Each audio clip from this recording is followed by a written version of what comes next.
A flight attendant slaps a black teen in first class, accusing him of lying. But from a row behind him, a powerful person stands, who saw everything.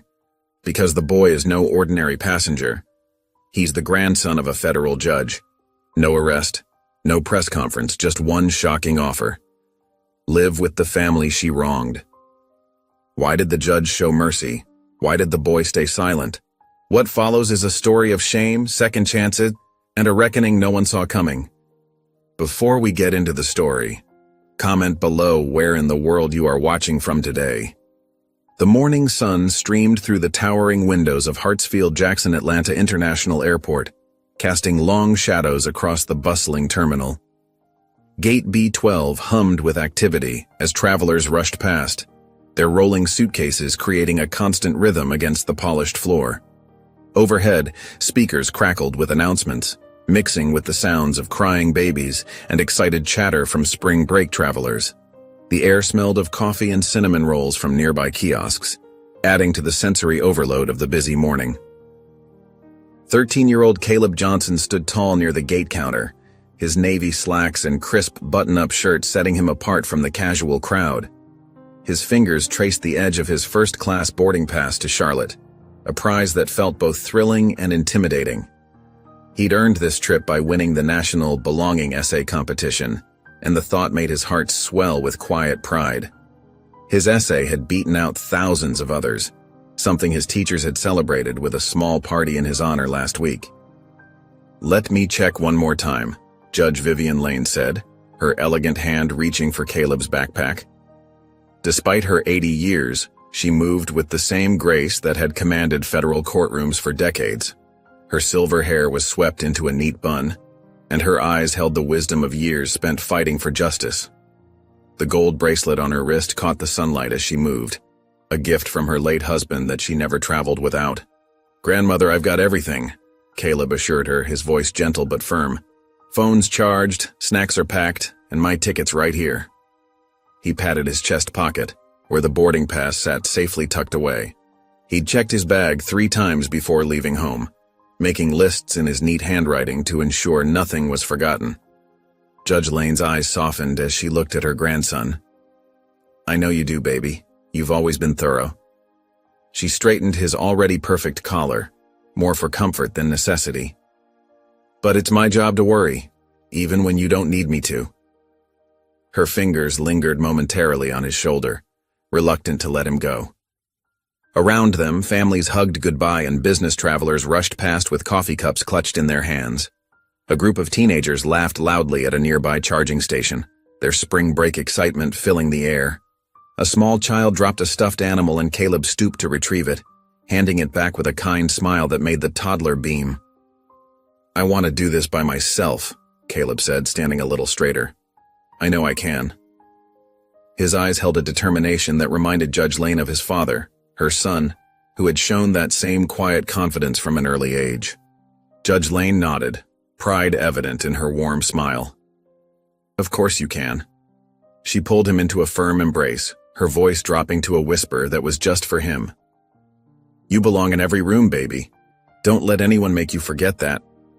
It was the mantra she'd instilled in him since he was small enough to sit on her knee. Caleb hugged her back tightly, drawing strength from her words. When they separated, his eyes shone with determination and love. He adjusted the strap of his backpack, ready for the adventure ahead. Across the terminal, a different scene was unfolding. Nancy Whitaker trudged toward Gate B12, her navy uniform pristine despite her exhausted demeanor. Her rolling bag squeaked slightly as she pulled it, each step heavy with the weight of her worries. Dark circles lurked under her eyes, partially hidden by carefully applied makeup. She'd been up since 4 a.m., after a night of fitful sleep punctuated by worries about bills and her sick son. Her phone buzzed again in her pocket, probably another text from her mother about Tyler's fever. Or worse, another past-due notice she couldn't deal with right now. Her ex-husband's missed child support payments were piling up, and the bills weren't going to pay themselves. She ignored the vibration, forcing her features into the professional mask she'd perfected over years of service. The smile didn't reach her eyes, but passengers rarely noticed such details. "Morning, Nancy," the gate agent called out, holding out a manifest list. Light load to Charlotte today, only about 70% full. Carol's cheerful tone grated on Nancy's frayed nerves, though she'd never let it show. Nancy pinned her name tag to her uniform, making sure it sat perfectly straight. "Thanks, Carol," she replied, her voice carrying a cheerfulness she didn't feel. She took the manifest, scanning it quickly as she had thousands of times before.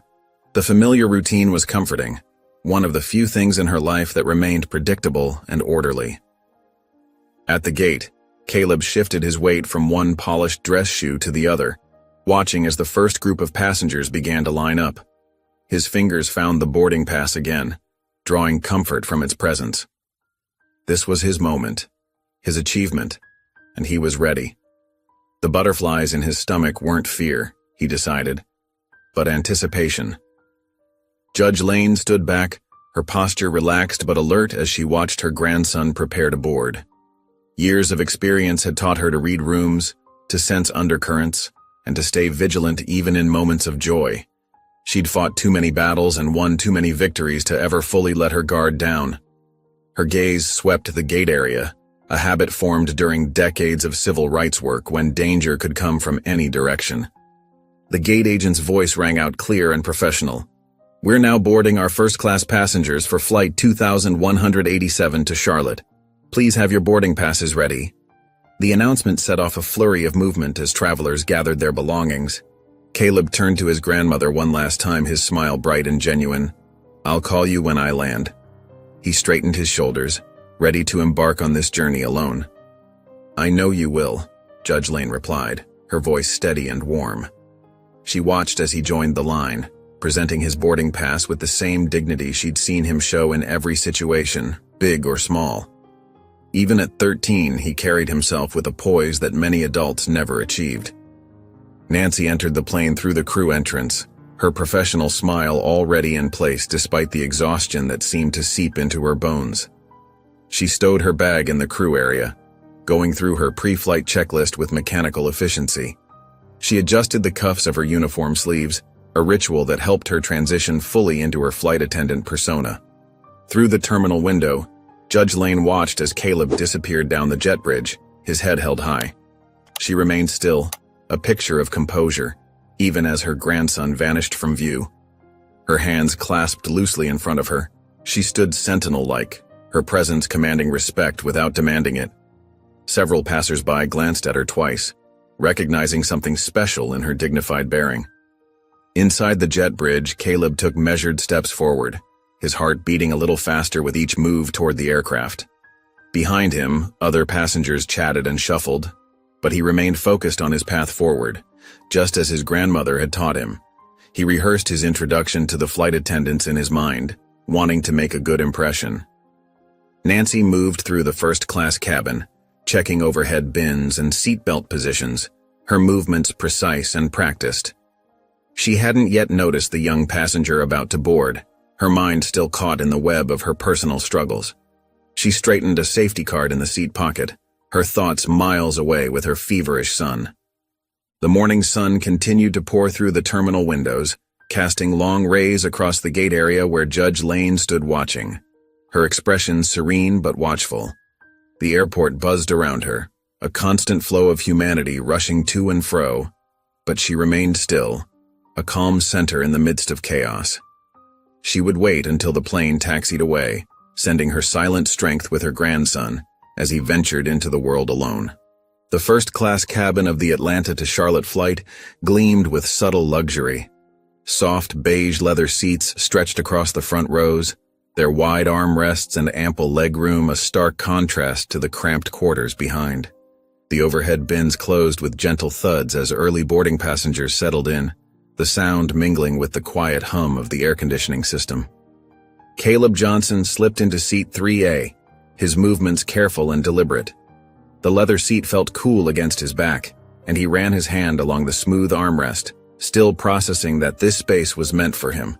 Through the window, he could see the ground crew moving efficiently across the tarmac, their orange vests bright against the gray concrete as they loaded luggage and prepared the aircraft for departure. His backpack tucked neatly under the seat in front of him, Caleb took a deep breath. The cabin air carried a hint of coffee from the galley, and the quiet murmur of conversation felt different here, more subdued, more controlled, like whispers in a library. He pulled out his phone to text his grandmother that he was seated safely, just as she'd asked, his thumbs moving quickly across the screen. The sound of heels clicking on the cabin floor drew closer, sharp and purposeful. Nancy Whitaker emerged from the galley, her navy uniform pressed despite her exhaustion, her name tag catching the overhead lights as she moved. She began her practiced routine of greeting passengers and checking carry-on placement, her smile not quite reaching her tired eyes. But her steps faltered when she noticed Caleb. Her eyes narrowed, scanning him from his polished dress shoes to his carefully combed hair, taking in every detail of his appearance. The corners of her mouth tightened into what might have been trying to pass for a smile but failed miserably. "Hi, sweetheart," she said, her voice dripping with false sweetness that felt like honey laced with vinegar. "Coach is in the back." Caleb looked up, meeting her gaze steadily. "I'm in 3A, ma'am," he replied, his voice clear but respectful, just as his grandmother had taught him through countless dinner conversations about dignity and self-worth. Nancy's frown deepened, creating harsh lines around her mouth that aged her instantly. "Let me see your ticket," she demanded, holding out her hand with an impatient flutter of her fingers, as if shooing away an insect.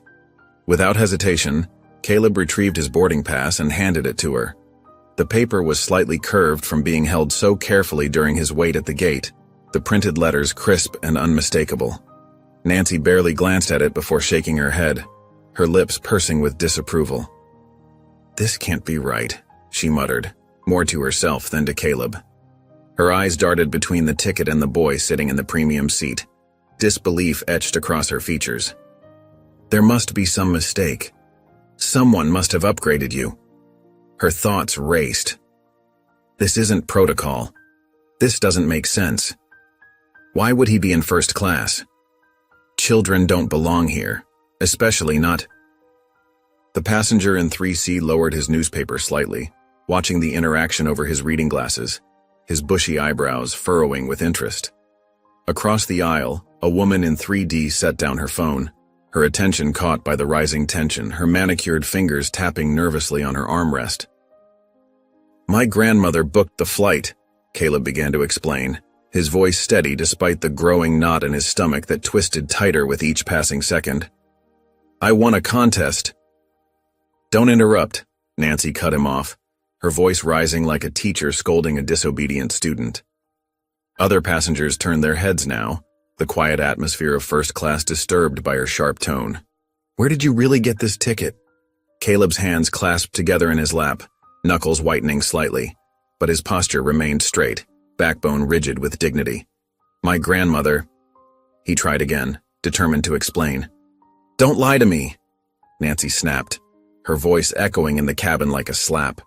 The fatigue of back-to-back flights, the stress of unpaid bills piling up at home, and her own unexamined biases merged into a storm of hostility directed at the young boy before her, a perfect target for her accumulated frustrations.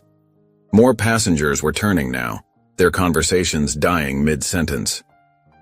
A man in 2D had his phone partially raised, its camera lens catching the light as he discreetly began recording. The woman in 3D had her lips pressed into a thin line of disapproval, though it wasn't clear whether it was directed at Nancy or Caleb, her eyes darting between them. Caleb took another breath, fighting to keep his voice from shaking, to maintain the composure his grandmother had modeled for him his entire life. "Ma'am, I can explain. The ticket is mine. I won the National Belonging Essay Competition, and this flight was part of the prize. My grandmother, Judge Lane, she helped me." "I don't need to hear about any grandmother or contest," Nancy interrupted again, her voice growing louder with each word, drowning out his explanation before it could fully form. Her hands trembled slightly as she gripped the boarding pass, creating small creases in the paper that seemed to mirror the lines of tension across her face. "This is a first-class cabin, and there are protocols we need to follow." The tension in the cabin was palpable now, thick enough to touch. More phones appeared in passengers' hands, their cameras ready to record whatever might happen next, sensing a viral moment in the making. The soft luxury of the first-class cabin felt stretched thin, like a bubble about to burst under too much pressure. Caleb sat perfectly still, his grandmother's words echoing in his mind. "You belong in every room." But Nancy's fierce glare and accusatory tone made those words feel distant, challenged by the harsh reality of the moment unfolding around him. His heart pounded against his ribs, but his voice remained respectful as he tried one more time to explain, clinging to the dignity his grandmother had instilled in him. "Please, ma'am, if you'll just check the manifest—" Nancy's face flushed red, her composure cracking completely like thin ice under too much weight. "I know exactly what's on my manifest," she said, her voice rising to a near shout, each word sharp and brittle. The other passengers watched in growing discomfort as the scene unfolded, their phones capturing every moment of the confrontation, witnesses to an injustice they hadn't expected to encounter at 30,000 feet. The tension in the first-class cabin crackled like static electricity. Caleb's cheek burned where his grandmother's goodbye kiss had landed just minutes ago, and his heart thundered against his ribs. He gripped the armrests of seat 3A, knuckles white against the soft beige leather, willing himself to stay calm despite Nancy's looming presence. The smell of recycled air and expensive cologne filled his nostrils as he tried to steady his breathing. "I have every right to be here," Caleb said, his voice steady despite the slight tremor in his hands. The words came out clear and measured, just like his grandmother had taught him, always dignified, even when others weren't. He straightened his shoulders, feeling the crisp fabric of his button-down shirt against his skin. Nancy's face contorted, her professional mask cracking to reveal something raw and ugly underneath. The overhead lights caught the sheen of sweat on her forehead, and her name tag tilted crookedly on her navy uniform. Her lips pressed into a thin white line as she towered over him. "Don't you dare take that tone with me," she snapped, her voice rising sharp enough to cut through the usual airplane white noise. "I've been doing this job for 20 years, and I know when something isn't right." Her fingers twitched at her sides, clenching and unclenching as if searching for something to hold on to. In seat 2C, a businessman in a charcoal suit slowly lowered his Wall Street Journal, his eyes narrowing at the scene unfolding before him. A gold watch glinted on his wrist as he shifted uncomfortably. Across the aisle in 2A, a teenage girl with carefully straightened hair pretended to check her phone while actually recording, her screen partially hidden by her lowered tray table. Her eyes darted nervously between Caleb and Nancy. Caleb's chest tightened. He could feel the eyes of other passengers on him, some concerned, others merely curious, a few deliberately looking away. The air felt thick with unspoken words and building pressure. His boarding pass lay on his lap, the printed seat number clearly visible, 3A. "Ma'am, I'm not lying," Caleb said, forcing himself to meet Nancy's gaze. "This is my seat." He tapped the boarding pass gently with his index finger, the paper crinkling under his touch. The words had barely left his mouth when it happened. Nancy's hand shot out, fast as a striking snake, and connected with Caleb's cheek. The sharp crack of skin meeting skin echoed through the cabin like a gunshot, cutting through the hum of the idling engines. Time seemed to stop. Caleb's head rocked to the side, more from shock than force. His ear rang, and heat bloomed across his face. He tasted metal, realized he'd bitten the inside of his cheek. The sting spread across his skin like wildfire. Gasps rippled through the cabin. Phones appeared from nowhere, their camera lenses glinting like eager eyes. The businessman in 2C half rose from his seat, mouth open in protest. The teenage girl in 2A had both hands pressed to her mouth, her phone now recording openly on her tray. A child somewhere behind them began to cry softly. In that frozen moment, Caleb didn't cry.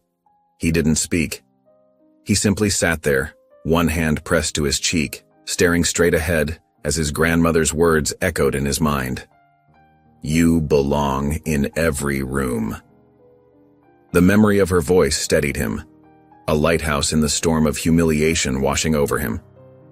Then came the sound, sharp heels clicking on the airplane's floor, steady and purposeful.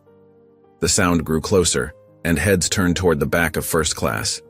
Judge Vivian Lane emerged from the shadows of the cabin, her gray pantsuit pristine, her silver hair crowned with dignity. Her face was calm, but her eyes blazed with controlled fury as they locked onto Nancy. The temperature in the cabin seemed to drop several degrees. "You just struck the grandson of a federal judge." The words fell into the silence like stones into still water. Judge Lane's voice carried the weight of decades on the bench, of countless decisions that had changed lives. She didn't raise her voice. She didn't need to. Each syllable landed with the precision of a gavel striking wood. Nancy's hand, the one she'd used to strike Caleb, began to tremble. The color drained from her face, leaving her makeup stark against her skin. Her mouth opened and closed, but no words came out. The airline pin on her lapel caught the light, a cruel reminder of the authority she had just abused. Judge Lane turned to Caleb, her voice softening. "Get your bag." The gentleness in her tone was a stark contrast to the steel that had been there seconds before. Caleb moved without hesitation, reaching under the seat for his backpack. His movements were mechanical, precise, as if operating on autopilot. He stood, the leather seat creaking slightly as he rose. His legs felt wooden beneath him, but he forced them to move. Together, grandmother and grandson walked past Nancy, who remained frozen in place like a statue carved from ice. The other passengers in first class pressed themselves against their seats, creating a path through the aisle. Phone cameras continued to record, capturing every second of the unfolding drama. The quiet click of shutters and soft murmurs provided an unsettling soundtrack. Judge Lane's hand rested lightly on Caleb's shoulder as they moved, a gesture both protective and proud. Caleb walked with his head high, though his cheek still burned with the imprint of Nancy's hand. The click of Judge Lane's heels and the soft shuffle of Caleb's dress shoes were the only sounds in the cabin. His heart still raced, but the weight of his grandmother's presence beside him made breathing easier.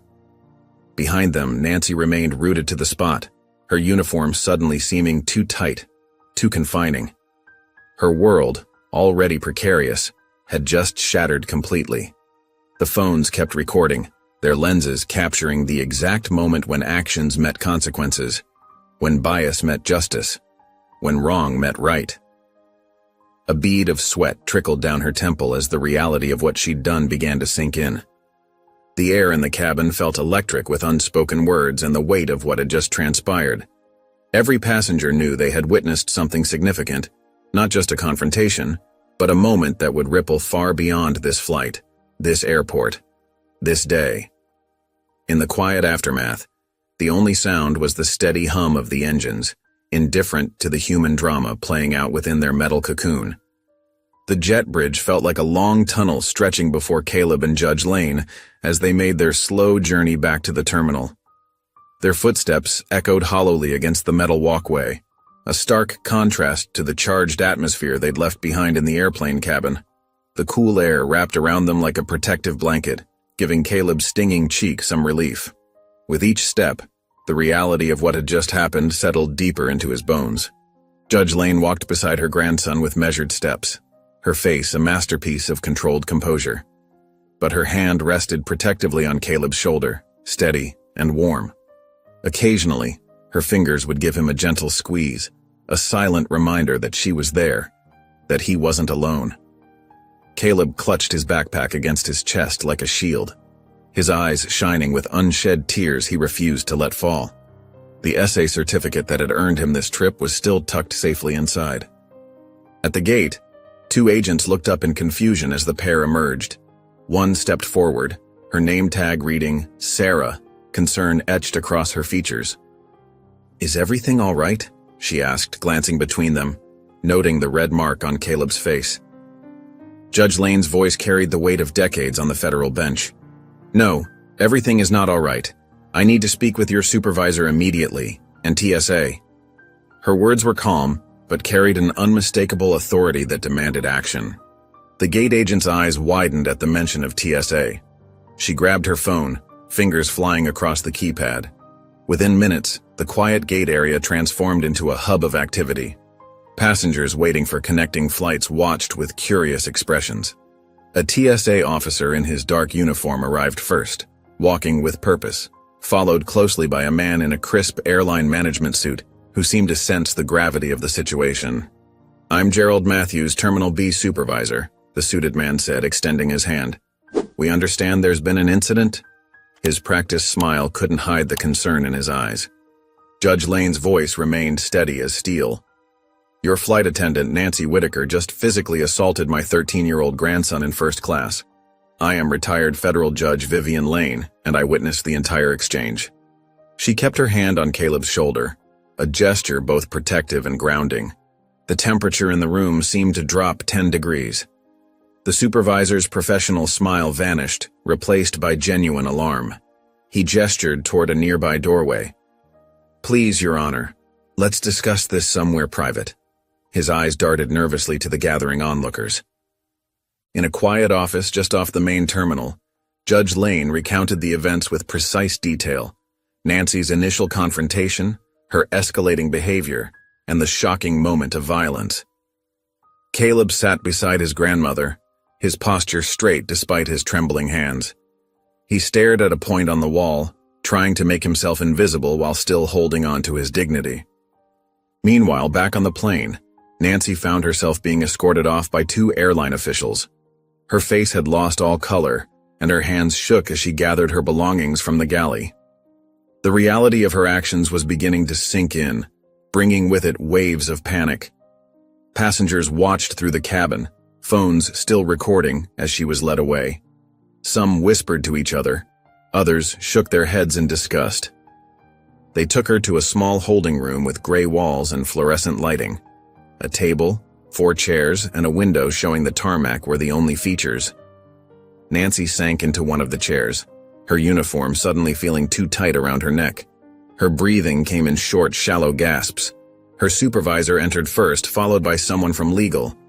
Their faces were grim, their movements deliberate and professional. Ms. Whitaker, the legal representative began, we need your account of what happened on Flight 2187. He clicked his pen, ready to document her version of events. Nancy's words tumbled out in a desperate rush. There was a miscommunication. I was tired. Back-to-back flights, you know how it is. The boy. He didn't look like he belonged in first class. I thought he might have sneaked up from coach. Even to her own ears, the explanation sounded hollow. So you struck him? Her supervisor asked flatly, disbelief evident in his tone. I didn't mean to. Nancy's voice cracked. He was being disrespectful. I lost control for a second. She ran her fingers through her hair, disheveling her once perfect appearance. The legal representative's pen scratched against his notepad. Ms. Whitaker, are you aware that several passengers recorded the entire interaction? His voice was carefully neutral, but his implication was clear. Nancy's face crumpled. He was lying about his ticket. He was not, her supervisor cut in. That boy won his first-class seat through a national essay competition. His grandmother is a federal judge who witnessed everything, and now videos of you assaulting a minor are already appearing online. He slid his phone across the table, showing a social media page where the incident was gaining traction. Nancy's defiance crumbled. She stared at her hands, which had stopped shaking but felt foreign to her now, especially the one that had struck Caleb. The weight of what she'd done pressed down on her chest, making it hard to breathe. In a quiet executive lounge across the terminal, Judge Lane sat close to Caleb on a plush sofa. She held his hand, her thumb moving in small, comforting circles across his knuckles. Around them, airline staff moved with urgent purpose, making calls and typing rapidly on laptops as the incident began spreading across social media. Outside the window, planes took off and landed in a rhythm that felt disconnected from the turmoil inside. This world will keep trying to make you feel small, baby, Judge Lane said softly, her voice carrying years of hard-won wisdom. But I'll remind them exactly who you are. She tilted his chin up gently, making him meet her eyes. And who you are is extraordinary. In the holding room, Nancy sat alone, the fluorescent lights casting harsh shadows across her face. She stared at her reflection in the dark window, seeing herself clearly for the first time that day. Not just the uniform and perfect makeup, but the anger and prejudice that had led to this moment. A sharp knock at the door made her jump. She knew, with crushing certainty, that whatever came next would be worse than simply losing her job. The door opened slowly, revealing faces that would decide her fate. The executive conference room hummed with nervous energy. Late afternoon sun slanted through floor-to-ceiling windows, casting long shadows across the sleek glass table where Judge Vivian Lane sat, the very picture of composure. Her silver hair caught the light, creating a subtle halo effect that only added to her commanding presence. She hadn't touched the water glass placed before her, maintaining perfect stillness while everyone around her fidgeted. Beside her, Caleb remained quiet, his hands folded in his lap. The red mark on his cheek had faded, but the memory of the strike lingered in everyone's minds. He kept his eyes down, focusing on the smooth surface of the table rather than the row of anxious faces across from them. His fingers occasionally traced invisible patterns on his knee, the only sign of his inner turmoil. 3 airline representatives shifted uncomfortably in their leather chairs. Thomas Bradford, the senior executive, dabbed at his forehead with a handkerchief, the silk square becoming increasingly damp. Sarah Chen, the legal advisor, shuffled through papers without really reading them, her manicured nails clicking against the documents. Marcus Rodriguez, head of PR, couldn't stop checking his phone as social media notifications kept buzzing, each one making him wince. "The video has over 50,000 views already," Marcus said, his voice tight. "We're tracking multiple uploads across different platforms. It's trending in 3 major cities."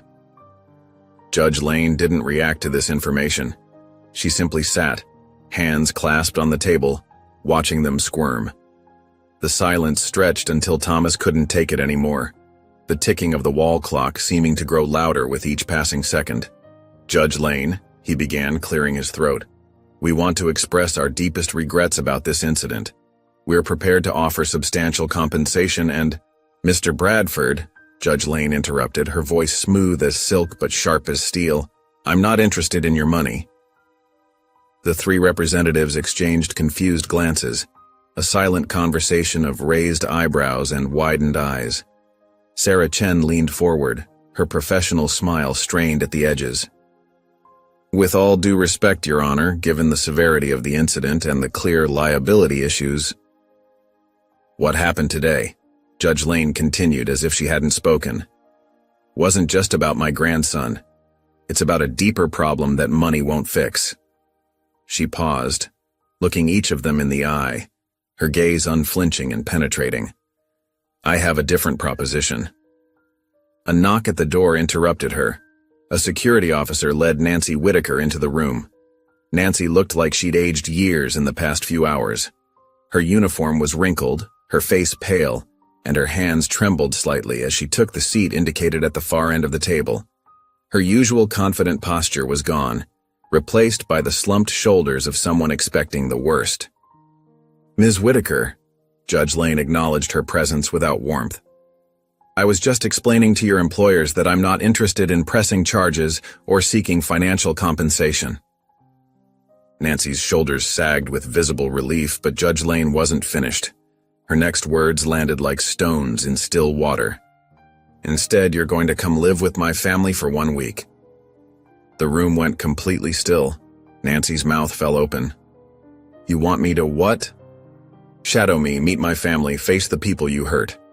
Judge Lane's voice remained steady, each word measured and deliberate. "Learn something about the world you clearly don't understand." "That's—" Nancy struggled to find words, her hands gripping the edge of the table. "That's ridiculous. You can't be serious." "I'm entirely serious." Judge Lane's gaze never wavered. "You have a choice, Ms. Whitaker.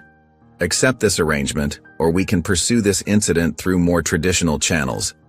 I'm sure your union representative has already explained the likely outcomes there." Nancy's face drained of what little color remained. She looked desperately at her employers, but they were already nodding enthusiastically, relief washing over their features. This is very generous," Thomas Bradford said quickly, practically stumbling over his words. "A wonderful opportunity for cultural exchange and personal growth." It's not generosity, Judge Lane corrected him, it's accountability. Sarah Chen was already pulling documents from her briefcase, the metallic snap of clasps echoing in the tense room. We can draw up the necessary agreements immediately. Of course, Ms. Whitaker's position will be protected during this learning experience. Nancy sat frozen, her world tilting on its axis. I have a son, she whispered, her voice barely audible. I can't just leave. Your son can stay with his father or grandmother for the week, Judge Lane said. I've already checked your personnel file. You have no scheduled flights for the next 10 days. Caleb finally looked up, studying Nancy's face. She caught his eye for a moment before quickly looking away, shame coloring her cheeks. Something unspoken passed between them. A question from him, perhaps, and no answer from her. Marcus Rodriguez was typing rapidly on his phone. This is perfect, he muttered, a hint of excitement breaking through his professional demeanor. We can frame it as a voluntary diversity and inclusion initiative. You will not be using this for publicity. Judge Lane's voice cut through his planning like a knife. This stays private. The PR director deflated visibly but nodded, tucking his phone away with reluctant fingers. Sarah Chen slid papers across the table to Nancy. Standard confidentiality agreements, plus the specific terms Judge Lane has outlined. Your job and benefits will be fully protected, contingent on your successful completion of this arrangement. Nancy stared at the documents, her hand shaking as she picked up the pen. She looked like someone standing on the edge of a cliff, knowing they had to jump. The pen hovered over the signature line as she took a deep breath. 1 week? She asked quietly, her voice small in the large room. 1 week, Judge Lane confirmed. Starting tomorrow. Nancy signed her name, the scratch of pen on paper loud in the quiet room. Judge Lane stood, her movement causing everyone else to scramble to their feet, chairs scraping against the floor. You have a room waiting for you in Birmingham, she said, looking down at Nancy. I suggest you pack light. The late afternoon sun cast long shadows across Nancy's face as she sat there, looking at her signature on the paper that had just changed everything. Outside the windows, the city continued its normal rhythm, unaware that inside this room lives were being dramatically altered. The morning air was crisp and sharp as Nancy walked through the sliding doors of Atlanta's airport. Her civilian clothes felt strange after years of wearing her crisp flight attendant uniform. The soft fabric of her hoodie offered little comfort as she clutched her backpack closer, trying to make herself smaller, almost invisible among the crowd. The terminal was starting to fill with early morning travelers. Business people clutched coffee cups, families herded sleepy children, all moving with purpose. Nancy checked her phone again. 6:15 a.m. Her flight to Birmingham would board in less than an hour. Another missed call notification flashed on her screen, her mother's name glowing accusingly. She swiped it away, guilt churning in her stomach like sour milk. Tyler was still sick at home, coughing and feverish, and she hadn't properly explained to either of them why she had to leave so suddenly. How could she explain this? The shame of yesterday's events pressed down on her like a physical weight, bending her shoulders forward. The first-class boarding pass in her hand felt like a cruel joke, the same luxury seating she had tried to deny Caleb. Her fingers trembled slightly as she made her way through security, fumbling with her shoes and belt at the scanner. The walk to her gate felt endless, a gauntlet of imagined accusations. Every face she passed seemed to be staring, judging, knowing. She kept her head down, but couldn't shake the feeling that everyone had seen the video, that everyone knew what she had done. Each glance in her direction felt like another indictment. The flight itself was mercifully short, but each minute stretched like an hour. Nancy chose a window seat and pressed herself against it, avoiding all eye contact with her fellow passengers. The flight attendant's practiced cheerfulness made her wince. Had she sounded that false, that condescending to passengers all these years? The thought made her stomach turn with self-loathing. As the plane descended into Birmingham, the reality of what lay ahead began to sink in. This wasn't just a week of observation. This was judgment. Penance. Her hands were cold and clammy as she deplaned, her mouth dry with anxiety. A tall man in a dark suit stood waiting at baggage claim, holding a simple sign with N. Whitaker printed in clean letters. His expression revealed nothing. He nodded once, professionally distant, and led her to a polished black town car waiting at the curb. The drive was silent except for the soft classical music playing through the speakers. Bach, she thought, though she couldn't be sure. Birmingham's streets gave way to older neighborhoods with sprawling oak trees and historic homes that spoke of old money and quiet influence. They pulled up to a stately red brick house that seemed to radiate dignity from every carefully maintained inch. The manicured lawn stretched out front, and 2 flags caught the morning breeze. The American flag, and beside it, a cream-colored banner declaring, "Vote with Dignity," in bold letters that seemed to challenge her directly. Nancy's footsteps echoed on the porch steps, each one announcing her unwelcome arrival. Inside, the house opened into a foyer that told its own story of history and purpose. The walls were lined with framed newspaper headlines, yellowed with age but carefully preserved behind glass. "Federal judge rules in landmark case," one proclaimed. "Lane takes stand for justice," declared another. Each one a testament to a life of purpose. Photographs tracked decades of service. Judge Lane on courthouse steps with determination etched in her face. Judge Lane linking arms with civil rights leaders during marches. Judge Lane shaking hands with 3 different presidents in the Oval Office. The weight of legacy pressed in from every direction, making Nancy feel smaller with each step, more insignificant in the face of such accomplishment. A housekeeper appeared silently and led Nancy upstairs to a guest room. The space was immaculate, cream walls, pressed linens, polished furniture that gleamed in the morning light. Everything was perfectly arranged, but there was an intentional sterility to it. No warm touches, no welcoming flourishes, no fresh flowers or decorative pillows. This wasn't meant to be comfortable. This was meant to be examined, like Nancy herself. As Nancy set her bag down, movement in the hallway caught her eye. Caleb stood there, frozen mid-step, school books clutched to his chest. Their eyes met for a brief electric moment. The mark she'd left on his cheek was gone, but the memory flashed between them like lightning. Caleb's face remained carefully blank as he looked away and continued down the hall, his footsteps measured and deliberate, refusing to hurry past her. Judge Lane appeared in the doorway, her presence filling the room without effort. Her silver hair framed a face that had seen decades of injustice and fought against it all. Her voice was cool and precise as she laid out the rules. "You will eat with us, you will listen. You will not speak unless asked. This is not a vacation, Ms. Whitaker." Each word landed like a gavel strike. Nancy nodded, not trusting herself to speak without her voice betraying her fear. Later, lying in the unfamiliar bed, Nancy stared at the ceiling fan slowly rotating above her. Outside, crickets chirped their endless song. Inside, her heart pounded so hard she could feel it in her throat. The enormity of where she was in this house, in this situation, in this mess of her own making, pressed down on her chest until it was hard to breathe. She thought of Tyler at home with her mother, probably wondering why she'd left so suddenly with only a hurried explanation. She thought of Caleb's face in the hallway, of the careful blankness that must have taken effort to maintain. She thought of Judge Lane's carefully preserved history on the walls downstairs, decades of fighting for justice.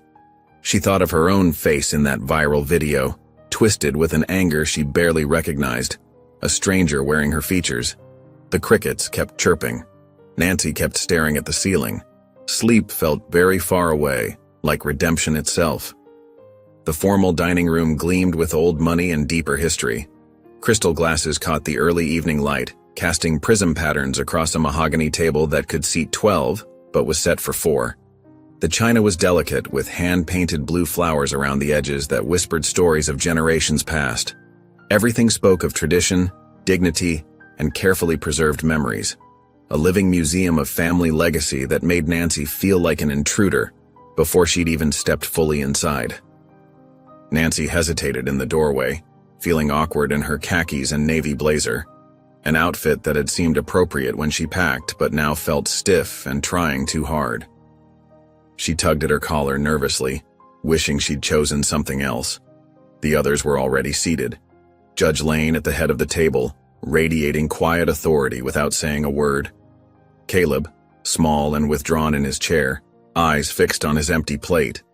And a woman Nancy hadn't met yet but recognized instantly as Caleb's mother. Denise Johnson carried herself with the same grace as Judge Lane, but there was something sharper in her careful composure, a protective edge that Nancy could feel from across the room. Her dark eyes tracked Nancy's entrance without warmth or welcome, measuring every step. She wore a simple but elegant black dress that made Nancy's business casual ensemble feel even more out of place, like a costume that didn't quite fit. "Please sit," Judge Lane gestured to the empty chair across from Caleb. Nancy lowered herself carefully, hyper-aware of every movement, as if one wrong move might shatter the delicate atmosphere. The chair legs scraped slightly against the hardwood floor, the sound unnaturally loud in the quiet room, making her wince. Judge Lane folded her hands and bowed her head. The others followed suit, leaving Nancy to quickly duck her head as well, feeling like she'd missed a cue in a play everyone else had rehearsed. "Lord, we thank you for this food and the hands that prepared it. Guide us toward understanding and truth. Amen." The prayer was brief, but its ending brought no relief to the thick tension that hung in the air like summer humidity. Only the soft clink of silverware broke the silence as they began to eat. The food was expertly prepared: roasted chicken, fresh vegetables, homemade rolls with a golden crust. But Nancy could barely taste it. Her throat felt too tight to swallow properly, each bite requiring conscious effort. Unable to bear the weight of silence any longer, Nancy cleared her throat. "The house is beautiful. So much history here." Her voice sounded unnaturally bright, even to her own ears. No one responded. Denise buttered a roll with precise movements, her focus deliberate. Caleb pushed green beans around his plate, creating little patterns that he didn't eat. Judge Lane took a measured sip of water, her eyes watching Nancy over the rim of her glass. Nancy tried again, desperation creeping into her tone. The weather was nice for the flight in. Clear skies, no turbulence. Still nothing. The silence pressed in harder, making her ears ring with its intensity. Desperate to fill the void and unconsciously reaching for something, anything, to establish common ground, Nancy made a fatal mistake. "Kids today," she began, attempting a conspiratorial tone. "Sometimes they seem so entitled, like everything should be handed to them." The words hung in the air like poison, impossible to take back once released. Denise's knife stopped mid-motion. She placed it deliberately beside her plate and raised her eyes to meet Nancy's. Her voice was controlled, but there was steel beneath the surface that could have cut glass. "Oh, I see. So when a 13-year-old black boy earns something through hard work, he's entitled? Is that what you're suggesting?" Nancy felt the blood drain from her face, leaving her lightheaded. I wasn't talking about race." The words sounded hollow even as she spoke them. "Then what were you talking about?" Judge Lane's quiet question cut through the air like a blade, precise and unavoidable. Nancy's mouth opened and closed, but no words came out. The tick of the grandfather clock in the corner seemed deafening, marking each second of her failure to respond. Forks clinked against china in the horrible silence, the sound almost musical in its cruelty. Caleb's chair scraped back. He stood without looking at anyone, shoulders tight with contained emotion that seemed too heavy for his young frame. "May I be excused?" he asked softly, his voice steady despite everything. Judge Lane nodded and Caleb walked out of the dining room, his steps measured and careful until they couldn't hear them anymore. The empty doorway seemed to accuse Nancy with its emptiness. Nancy stared at her plate, shame burning hot across her face and neck. She heard rather than saw Judge Lane place her napkin on the table and rise with the quiet dignity that seemed to define her. "You'll sleep better if you start listening." The words fell heavy as judgment, final as a gavel. Nancy remained frozen in her chair, alone at the grand table, surrounded by the weight of all she had failed to understand and the consequences of words she couldn't take back. The only sound was the steady tick of the grandfather clock, counting out moments of uncomfortable truth that stretched toward a long night of reckoning. The hallway was dark except for thin strips of moonlight filtering through the windows. Nancy padded quietly toward her room, her bare feet silent against the hardwood floors. The house creaked with age and history, sounds that made her feel even more like an intruder in this space that held generations of memories that weren't hers. She paused outside her door, hand on the knob when she heard it. Soft voices drifting from Caleb's room down the hall. Her breath caught in her throat. She shouldn't listen. She knew she shouldn't. But her feet moved of their own accord, drawing her closer to the partially open door, as if pulled by an invisible thread. "I tried so hard, Grandma." Caleb's voice was thick with unshed tears, the kind that burn at the back of your throat. "I wore my best clothes. I said yes, ma'am, and please and thank you. I did everything right." Nancy's chest tightened painfully. She pressed a hand against the wall to steady herself, feeling the cool texture of the plaster beneath her fingertips. "I know you did, baby." Judge Lane's voice was gentle but firm, wrapped in the warmth of unconditional love. "You always do." "She looked at me like I was trash, Grandma." His words came out in a broken whisper that made Nancy's eyes burn and her stomach twist with shame. Like I didn't matter. Like I wasn't even human. There was a pause, and Nancy could picture Judge Lane sitting on the edge of Caleb's bed, her presence both comfort and strength, a lighthouse in the darkness of his hurt. "You do matter," Judge Lane said simply, with the quiet certainty of absolute truth. "And that's why she's here." Nancy backed away from the door, her hand pressed against her mouth to hold back a sound that might betray her presence. She couldn't breathe, couldn't think past the roaring in her ears. She turned and fled down the stairs, through the kitchen and out onto the back porch, her heart hammering against her ribs. The night air was cool against her flushed face, a gentle relief from the suffocating weight of what she'd heard.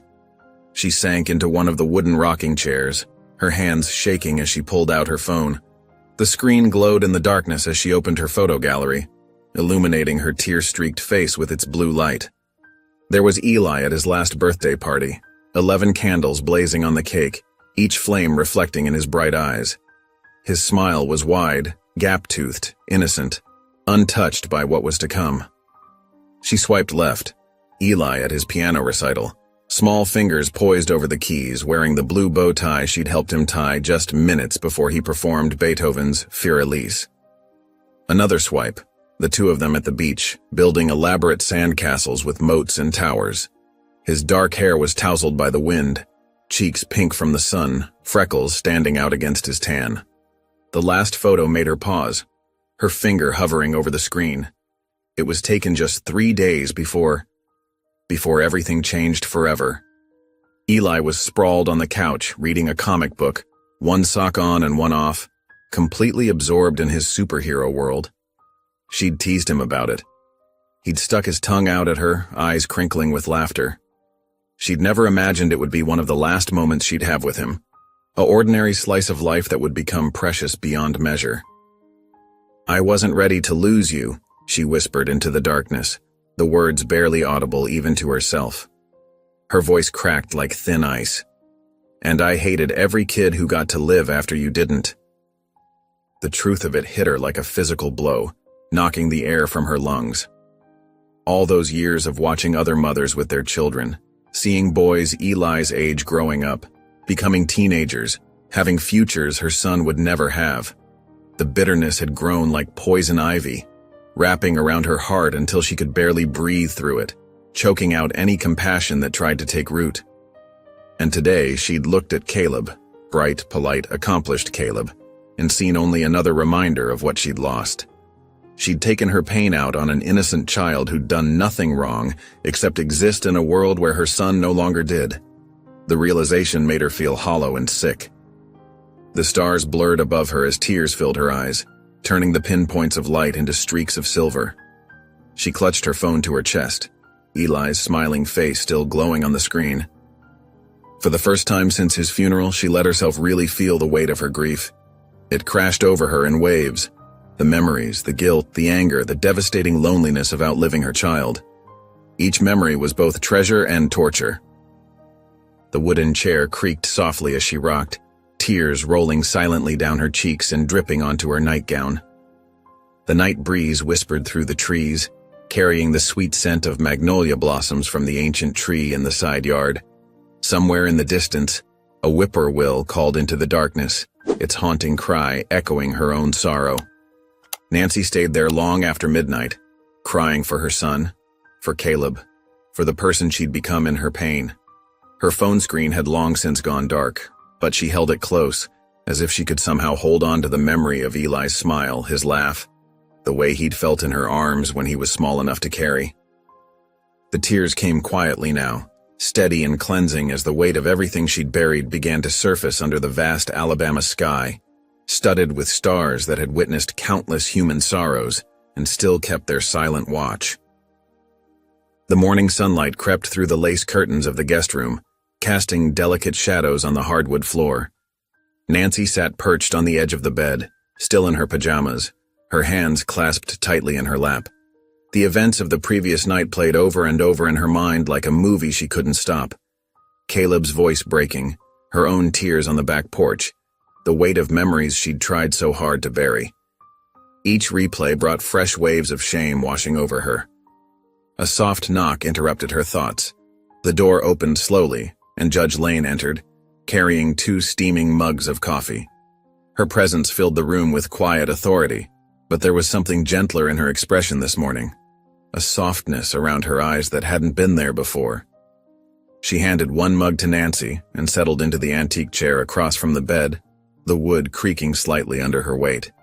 The coffee's rich aroma filled the space between them. Nancy wrapped her fingers around the warm ceramic, grateful for something to hold on to, something real and solid when everything else felt like it was crumbling. The silence stretched out, not uncomfortable but heavy with unspoken words and shared understanding. "His name was Eli," Nancy finally said, her voice barely above a whisper. She stared into her coffee, watching the steam rise in delicate spirals toward the ceiling. "He was 13. The words felt both familiar and foreign on her tongue, like a prayer she'd recited 1,000 times but never shared. Judge Lane didn't speak. She simply sat, present and attentive, her eyes never leaving Nancy's face as Nancy found her way through the words that had been locked inside for too long. "2 years ago I came home from a flight." Nancy's voice caught. She took a shaky breath, willing herself to continue. "He was in his room. I thought he was sleeping." The coffee trembled in her hands, mirroring the tremor in her voice. "The paramedics said it was fentanyl. Just 1 pill. 1 stupid pill at a party with kids he wanted to impress." Tears fell into her coffee, creating perfect circles that rippled outward like the consequences of that single moment. "I'm a mother. I'm supposed to know these things. I'm supposed to see when my child is hurting, when he's in trouble. But I didn't see anything. I was always working, always tired, always—" She set the mug down before she could spill it, her hands no longer trustworthy. "He died alone in his room while I was serving drinks at 30,000 feet to strangers who didn't matter." Judge Lane's face remained composed, but her eyes held deep understanding, perhaps even recognition. She waited patiently as Nancy wiped her face with shaking hands, offering the dignity of space. "Yesterday, when I saw Caleb in that seat," Nancy's voice cracked like thin ice. "He was so confident, so sure of himself, the same age as Eli. And something just broke inside me. I saw this healthy, happy 13-year-old boy, and all I could think was, why does he get to live when my son is gone? What makes him special? What makes him deserving?" The confession hung in the air between them, ugly and honest. Nancy pressed her hands to her face, shame and grief washing over her in waves that threatened to pull her under. "I know it's wrong. I know it's terrible. But in that moment I hated him for being alive when Eli isn't." Judge Lane set her coffee down carefully on the small side table. When she spoke, her voice was measured but firm, like a hand reaching into troubled waters. "Grief is a powerful force, Nancy. It can twist us into shapes we don't recognize. It can make monsters of good people. But it doesn't excuse what happened on that plane." "I know," Nancy whispered, the words barely audible. Understanding why we cause harm is important, Judge Lane continued. But it doesn't erase the harm itself. She leaned forward slightly, her gaze unwavering. That boy you struck? He's not your son. He's not a symbol of what you lost. He's Caleb, a child who did everything right and still got hurt because of someone else's pain. Nancy nodded, tears flowing freely now, carving warm paths down her cheeks. I don't know how to fix this. I don't know if I can. You start by seeing him, Judge Lane said simply. Really seeing him. Not as a reflection of your grief, but as who he is. She stood, gathering her empty coffee mug with practiced grace. At the door, she paused and looked back at Nancy, her silhouette framed by the hallway light. He's not Eli. He's Caleb. And he still needs protecting, just like your son once did. The door closed softly behind her, leaving Nancy alone with her coffee gone cold and her heart cracked wide open to a pain she'd been running from for 2 long years. The morning sun filtered through the kitchen windows, casting warm squares of light across the granite countertops. Nancy hesitated in the doorway, watching as Denise Johnson stood at the coffee maker, her posture straight and composed. The kitchen smelled of fresh coffee and toast, comfortable and ordinary despite the tension in the air. A gentle hum of the refrigerator filled the silence between them, making the moment stretch uncomfortably. Good morning, Nancy said softly, stepping into the room. Her slippers made a quiet shuffling sound against the tile floor. Denise turned, her face neutral but controlled. Good morning? She didn't smile, but her tone wasn't unkind, just distant, like speaking to a stranger at a bus stop. She moved aside, gesturing to the coffee maker. Help yourself if you'd like some. Her fingers tapped lightly against her own mug, a small, nervous habit that betrayed her otherwise perfect composure. Nancy nodded, grateful for the simple courtesy. As she reached for a mug from the cabinet, footsteps approached from the hallway. Caleb appeared, wearing khakis and a navy polo shirt, his backpack hanging from one shoulder. He paused briefly when he saw Nancy, gave a slight nod without meeting her eyes, then moved to the fridge to grab his lunch. The soft thud of the refrigerator door closing punctuated the awkward silence. Ready for school, honey? Denise asked, her voice warming considerably as she addressed her son. The transformation was immediate and striking, from ice to sunshine in a heartbeat. Yes, Mom. Caleb's voice was quiet but clear. He tucked his lunch into his backpack with practiced efficiency. Nancy set her coffee down, feeling awkward but wanting to help somehow. I could drive him if you need. The offer hung in the air, already feeling like a mistake before she'd finished speaking. That won't be necessary, Denise cut in smoothly, her tone brooking no argument. We have our routine. She gathered her keys and briefcase, then turned to Caleb. Let's go, sweetheart. Her hand rested briefly on his shoulder, a gentle touch that spoke volumes about their connection. After they left, Nancy stood alone in the kitchen, the silence heavy around her. The ticking of the wall clock seemed unnaturally loud. Judge Lane appeared a few minutes later, carrying a stack of weathered cardboard boxes. Her steps were measured and deliberate, her eyes sharp and assessing. These need organizing, she said, setting them on the kitchen table. Legal files from civil rights cases in the 70s. They need to be scanned and properly labeled for the Birmingham Civil Rights Institute's archives. There was no question in her tone, just calm expectation. Nancy spent the morning surrounded by yellowed papers and faded photographs. Each document told a story: protest permits, court transcripts, handwritten testimonies of discrimination and courage. She found herself moving slower, reading snippets here and there, absorbing the weight of history in her hands. The musty smell of old paper filled her nostrils, a tangible connection to the past. One photo showed a much younger Judge Lane on the courthouse steps, standing tall despite the angry crowd around her. Another captured her speaking at a podium, her finger pointed firmly at someone off camera. The dates, the faces, the carefully preserved evidence of struggles fought decade after decade. It all made Nancy feel small and intrusive, like a trespasser in a sacred space. Her fingers trembled slightly as she handled each document. By afternoon, her fingers were dusty from the old papers, and her mind was full of other people's stories. She took a break, wandering into the den where she found Caleb watching what appeared to be a documentary about the Freedom Riders. The television's glow illuminated his face as he sat cross-legged on the couch, completely absorbed in the program. His eyes reflected the black and white footage, intent and thoughtful. Nancy hesitated, then quietly sat on the far end of the couch. Caleb didn't acknowledge her presence, but he didn't leave immediately either. On screen, elderly civil rights veterans recalled their experiences, their voices strong despite the years between then and now. The weight of their testimonies filled the room. For several minutes they sat in shared silence, the only sound coming from the television. Nancy wanted to say something, anything, but the weight of the morning's historical document still pressed on her chest, making words feel inadequate. Her hands fidgeted in her lap, unsure where to rest. Eventually, Caleb stood up without a word and left the room. His footsteps echoed down the hallway, leaving Nancy alone with the voices from the past still speaking through the screen. The cushion where he had sat still held his impression. That evening, Nancy sat at the small desk in her guest room, a blank journal open before her.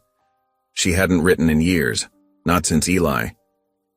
But something about this house, with its careful preservation of painful truths, made her pick up the pen.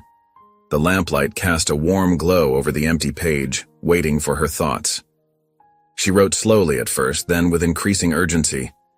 This house is heavy with stories. I'm afraid of mine.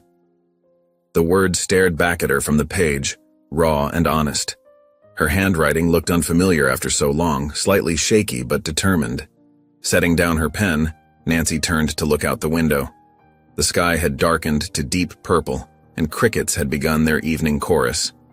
She listened to their steady chirping, wondering how many generations of crickets had sung outside these windows, accompanying all the stories these walls had witnessed. A distant porch light flickered on in a neighboring home. The room felt both too small and too large, a temporary shelter in a house built on foundations she was only beginning to understand. Through the open window, the evening air carried the sweet scent of magnolia blossoms, a gentle contrast to the weight of the day's revelations. She took a deep breath, letting the fragrance fill her lungs, momentarily soothing her troubled mind. The kitchen was quiet except for the scratch of pencil on paper and the occasional rustle of textbook pages. The overhead light cast a warm glow over the wooden table where Caleb sat, bent over his history worksheet. His brow furrowed in concentration as he tapped his eraser against the page, leaving tiny rubber shavings scattered across the paper. Nancy walked in, her footsteps hesitant on the tile floor. She headed toward the sink, trying to move quietly so as not to disturb him. As she filled her glass with water, she glanced over at his work. The worksheet was covered in crossed-out answers and eraser marks, evidence of his struggle with the assignment. She paused, glass in hand. "Are you having trouble with that?" Her voice sounded strange in her own ears, softer than she'd intended. Caleb looked up briefly, then back down at his paper. His shoulders tensed slightly. "It's fine." His tone was polite but distant, a careful wall between them. Nancy took a small step closer, keeping her distance but trying to see the worksheet. "Is that World War II history? I remember helping my—" She stopped herself, the words uncatching in her throat like a physical thing. "I used to be pretty good at history," she finished lamely, fingers tightening around her glass. Caleb's pencil stopped moving. He sat perfectly still for a long moment, as if weighing something heavy in his mind. Finally, he gave a slight nod, a tiny breach in his defenses. Nancy pulled out the chair across from him, movements slow and careful like approaching a nervous animal. "May I?" The question hung between them, fragile as spun glass. Another nod, barely perceptible. She settled into the chair and looked at the worksheet upside down. "The Battle of Midway," she read quietly. "That's a complicated one." Her finger hovered over the page without touching it, respecting the invisible boundary between them. "I keep mixing up the dates," Caleb admitted, his voice barely above a whisper. "And which ships were where?" The confession seemed to cost him something. Nancy pointed to a timeline at the bottom of the page. Sometimes it helps to work backward. Start with the outcome, then trace how they got there. She remembered using the same technique with Eli years ago, but pushed the memory away before it could show on her face. They fell into an awkward but functional rhythm. Nancy would offer quiet suggestions, and Caleb would either accept them with a nod or work through the problem on his own. The minutes ticked by, marked only by the gentle whir of the refrigerator and the shuffle of paper. Occasionally their eyes would meet, then quickly dart away. When Caleb started packing up his books, Nancy felt the shift in the air before he spoke. His movements became more deliberate, his silence heavier. The pencil went into his case with a snap, the textbook closed with a soft thud.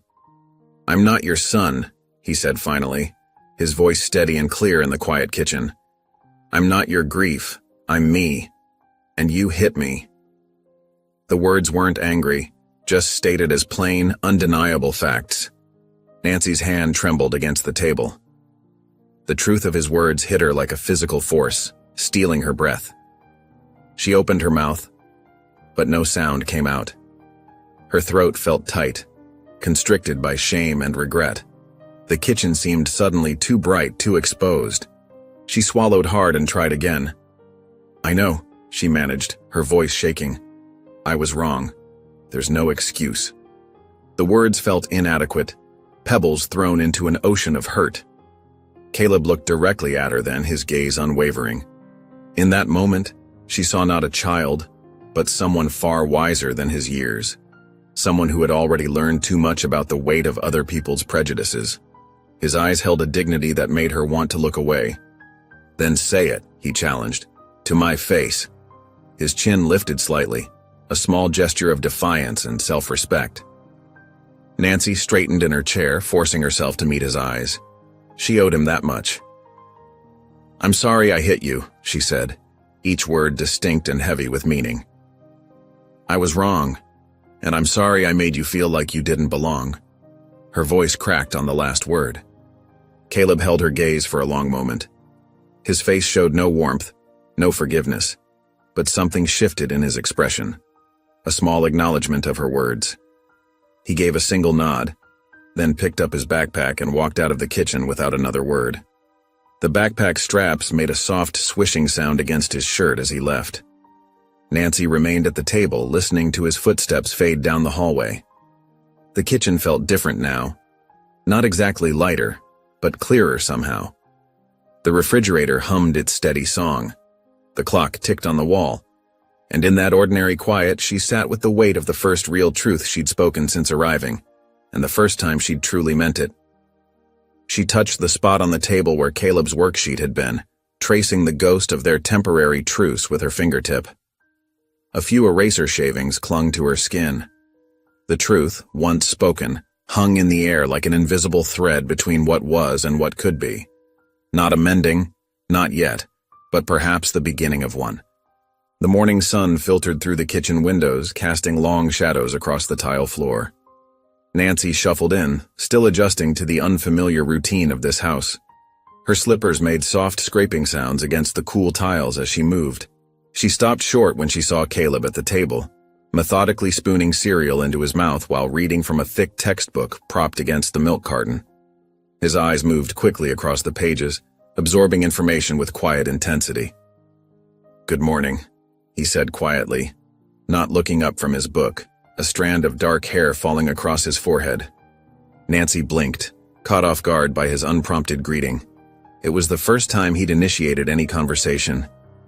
Good morning," she replied, her voice slightly uncertain, hovering between surprise and caution. Behind her newspaper at the far end of the table, Judge Lane sat perfectly still, though her eyes weren't moving across the page anymore. She was listening, watching, measuring the weight of this small exchange. The rustle of her paper had gone silent. Nancy moved carefully through the kitchen, hyper-aware of her movements as she prepared her coffee. The familiar ritual of measuring grounds and pouring water gave her something to focus on. The silence wasn't quite as heavy as it had been days before. Something had shifted ever so slightly, like the first thaw after a long winter. Later that afternoon, Nancy's phone buzzed with a text from Denise. "Need you to pick up Caleb from school. 3:15. Her heart rate quickened, a flutter of anxiety in her chest. She texted back a simple "okay" and spent the next hour wondering if this was a test, pacing the guest room and checking her watch repeatedly.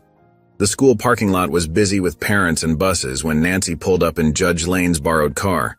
Horns honked, and children called to one another across the asphalt.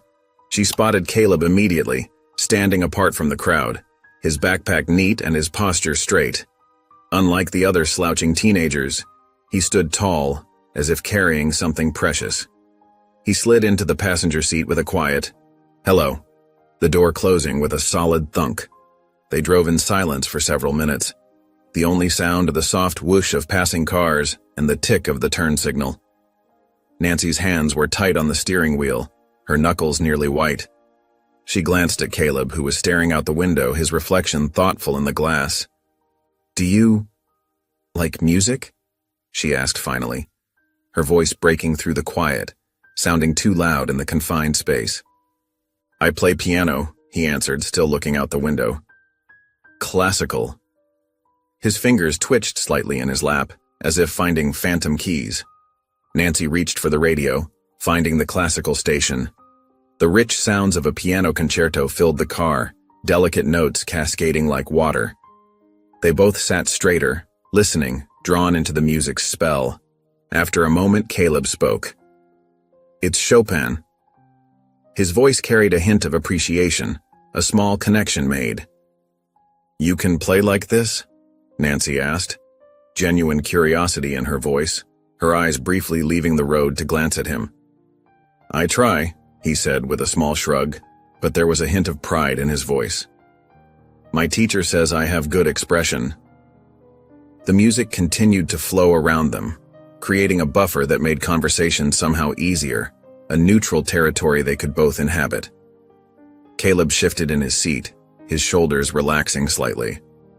"My essay," he said suddenly, "the one that won the competition? It was about belonging." He paused, as if weighing whether to continue, his breath fogging the window slightly. "About all the times people told me I didn't fit. Sometimes they didn't even need to say it out loud." Nancy's hands tightened on the steering wheel again, but for a different reason now. A knot formed in her throat. She kept her eyes on the road, listening, afraid that any word from her might break this fragile moment. "In advanced classes, they'd ask if I was in the right room," he continued, his voice steady but quiet.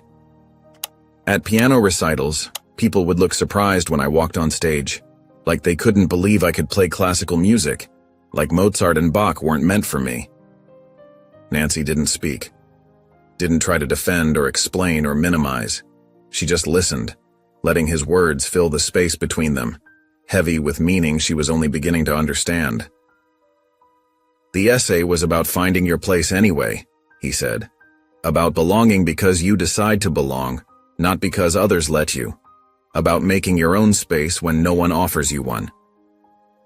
They turned onto Judge Lane's street, the familiar red brick house coming into view, solid and permanent against the afternoon sky. Nancy pulled into the driveway, putting the car in park. The classical music played on softly in the background, a gentle counterpoint to the weight of their conversation. Caleb gathered his backpack and opened the door. Before stepping out, he turned slightly, his dark eyes meeting hers briefly. "Thanks for the ride." Nancy felt the corner of her mouth lift in a small, genuine smile. "Thank you for the music." The words felt inadequate for what had just passed between them. She watched him walk to the front door, his backpack swaying slightly with each step, his shadow long in the afternoon light. The weight of his words settled around her like a heavy blanket, warming and suffocating all at once. In the quiet of the car, Chopin's notes continued to play, filling the space where words used to be, saying things neither of them could yet express. The afternoon sun cast long shadows through the study's windows as Nancy wandered the quiet house. Judge Lane had left for a civic engagement downtown, leaving Nancy alone with her thoughts and the weight of history surrounding her. The study was small but dignified, with dark wood shelves stretching from floor to ceiling, filled with leather-bound law books and carefully preserved photographs. The air smelled faintly of lemon polish and old paper, a scent that somehow made the room feel even more important. Her fingers traced along the spines until they found a large album, its cover worn soft with age and handling. She carefully lifted it from its resting place and settled into a nearby armchair, the leather creaking softly beneath her. Dust motes danced in the sunbeams as she opened the cover with hesitant hands. The first page took her breath away. There was Judge Lane, decades younger, but with the same steady gaze, standing shoulder to shoulder with civil rights leaders at a march in Selma. The black and white photograph captured determination etched on every face. Nancy turned the page slowly, treating each image with reverence, aware that she was holding pieces of history that had shaped the world she lived in. More photos followed, Judge Lane being sworn in as a federal judge, her hand raised with quiet pride. Another showed her addressing a crowd from courthouse steps, her expression fierce and focused. Then came a particularly striking image, Judge Lane standing beside a teenage John Lewis, both of them radiating purpose and dignity. Nancy's hand trembled slightly as she touched the edge of the photo, feeling suddenly unworthy to even be handling such treasures. "This is what real courage looks like," she whispered to herself, the weight of her recent actions pressing heavily on her conscience. These people had faced water hoses and police dogs, while she couldn't even face her own prejudice. As she continued through the album, the photos began to shift from historical moments to more personal ones. Church gatherings, community celebrations, family picnics, all showing the intricate web of love and support that had nurtured generations. Faces beamed with joy at graduations, weddings, and Sunday dinners. And then, tucked near the back, she found them. Baby pictures of Caleb. Her heart caught in her throat. There he was, maybe 6 months old, laughing with his whole body while crawling across a colorful blanket. Another showed him taking his first wobbly steps, tiny hands reaching toward the camera with pure joy. In each photo, he was surrounded by love, held, supported, celebrated. His eyes, even then, held that same thoughtful awareness she'd seen on the plane. Nancy sat back, overwhelmed by emotion. These weren't just family snapshots. They were proof of something deeper. Each image was a thread in a tapestry of strength, resilience, and unwavering dignity. The same dignity she had tried to strip from Caleb on that plane. She felt a tear slide down her cheek before she even realized she was crying. The front door opened and closed downstairs. Nancy heard Judge Lane's measured footsteps in the hallway, the confident stride of someone who knew exactly who she was. "In here," Nancy called softly, her voice thick with emotion. Judge Lane appeared in the doorway, still wearing her event clothes, a tailored suit that spoke of authority and grace. Her eyes fell to the album in Nancy's lap, but she didn't seem surprised or angry. Instead, there was a quiet understanding in her gaze. "Do you think," Nancy began, then had to swallow hard before continuing, "do you think I could have ever raised a boy like him?" Judge Lane didn't answer immediately. She crossed the room and stood by the window, looking out at the garden where generations of her family had played and grown. The fading light caught the silver in her hair, making it shine like a crown. "I don't know," she finally said, turning back to Nancy. "Could you have protected him?" The question hit Nancy like a physical force. Not just protected from harm, she realized, but protected his spirit, his dignity, his right to take up space in the world. She thought of Caleb's face on the plane, composed even in the face of her cruelty, and understood suddenly that such strength came from years of careful nurturing. She started, but found she had no answer. Only more questions about who she might have been if life had taken different turns. Later that evening, the family gathered for dinner as usual. The formal dining room still felt intimidating to Nancy, but something had shifted. The silence as they passed dishes wasn't quite so sharp. Caleb asked for the salt, and Nancy handed it over without the usual tension crackling between them. Their fingers didn't touch, but the exchange felt like a tiny bridge being built. After dinner, Nancy returned to the study.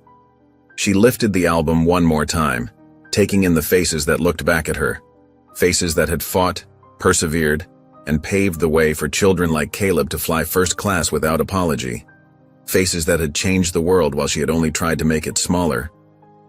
With gentle hands, she closed the album and returned it to its place on the shelf. Her fingers lingered on its spine as the full weight of understanding settled over her. The bookshelf seemed to stand taller now, a guardian of memories that mattered. "He's not just a kid," she whispered into the quiet room. "He's their legacy." For the first time since arriving, she felt truly small and ready to learn how to grow. Perhaps that was the beginning of wisdom. Nancy's phone buzzed against the nightstand, pulling her from a fitful sleep. She squinted at the bright screen in the dim morning light, her heart stopping as notifications flooded in. Dozens of missed calls, hundreds of text messages. But it was the headline that made her blood run cold.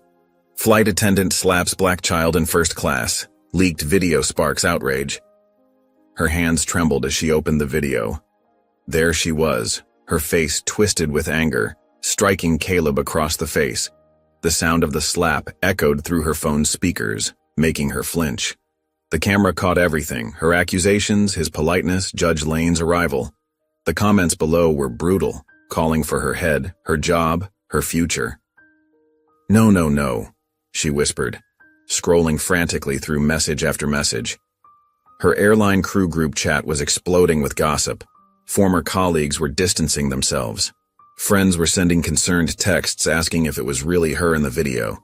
A commotion outside drew her to the window.